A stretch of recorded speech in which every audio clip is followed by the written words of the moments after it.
Morning mga boss, dito tayo ngayon sa aming munting manukan dahil kakauwi lang namin galing sa palengke. Medyo late na kami nakauwi ni Boss Ayam, kaya ngayon lang din kami magpapakain. So yan, ang ating mga alaga, so malubong na, konti na lang sila.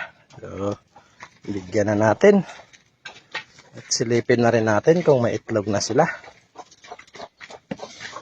Ayan, meron na pala ako dito, nagpisa, oh. Ayan, heritage chicken yan, tapos native. So, nagpisa na siya. Meron na siyang 4 na sisiw. Kaya na natin ang pagkain ng ating mga alaga.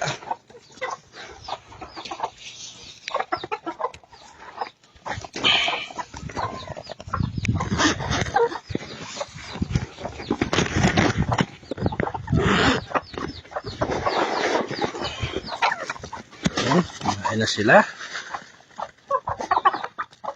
Kukunti na lang yung aking mga full grown hen. Meron na lang silang 6.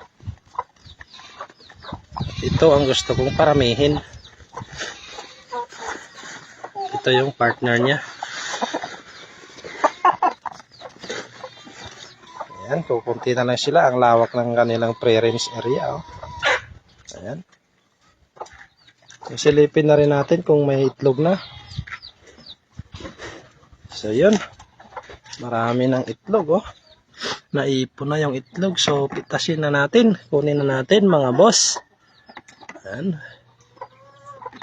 Kasama na to yung kahapon ng hapon dahil hindi na natin dito napasyalan dahil ginabi tayo galing sa pwesto.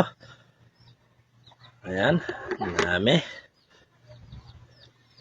So 6, 8. So possible na kahapon ay 2 o 3, then 5 ngayon. Dito tingnan natin. So wala na dyan. So meron na namang pang ulam si Boss Ayong.